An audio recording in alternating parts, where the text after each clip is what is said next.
One day, Edward was in the shed where he lived with the other engines. They were all bigger than Edward and boasted about it. "The driver won't choose you again," said Gordon. "He wants strong engines like us." But the driver and fireman felt sorry for Edward. "Would you like to come out today?" "Oh, yes, please," said Edward. So they lit his fire, made lots of steam, and Edward puffed away. The other engines were very cross at being left behind.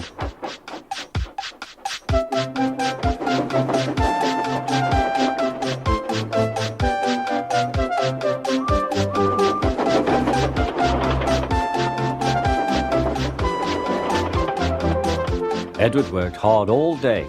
The coaches thought he was very kind, and the driver was very pleased.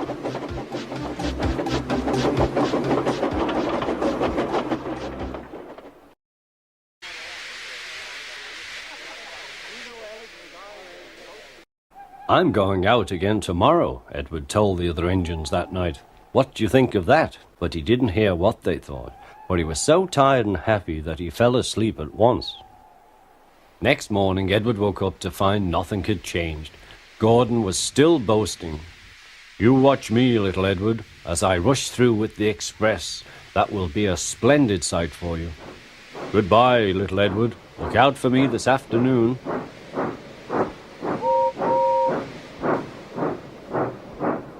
Edward went off to do some shunting. Edward liked shunting. It was fun playing with trucks.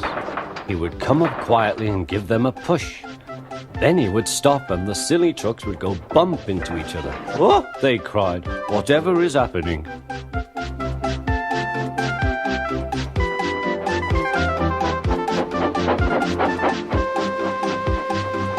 Edward played till there were no more trucks. Then he stopped to rest. Presently he heard a whistle. Gordon was very cross. Instead of nice shining coaches, he was pulling a lot of very dirty trucks. "A goods train, a goods train, a goods train," he grumbled. "The shame of it, the shame of it, oh, the shame of it." Edward laughed and went to find some more trucks. Then there was trouble. "Gordon can't get up the hill," the porter called to Edward's driver.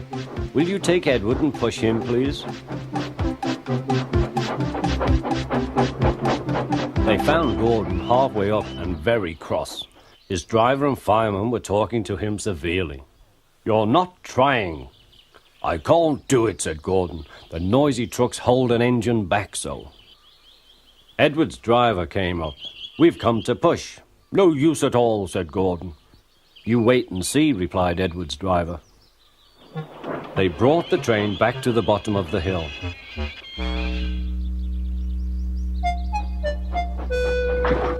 "I'm ready," said Edward. "No good," grumbled Gordon. They pulled and pushed as hard as they could.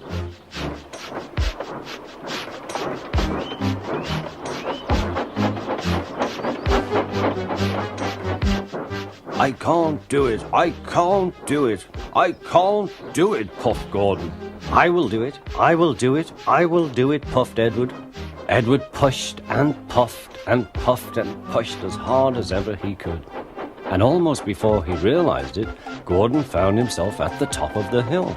"I've done it, I've done it, I've done it," he said proudly. He forgot all about Edward and didn't wait to say thank you. Edward was left out of breath and far behind. He ran on to the next station, and there he found that the driver and fireman were very pleased with him. The fireman gave him a nice long drink, and the driver said, "I'll get out my paint tomorrow and give you a beautiful coat of blue with red stripes. Then you will be the smartest engine in the shed."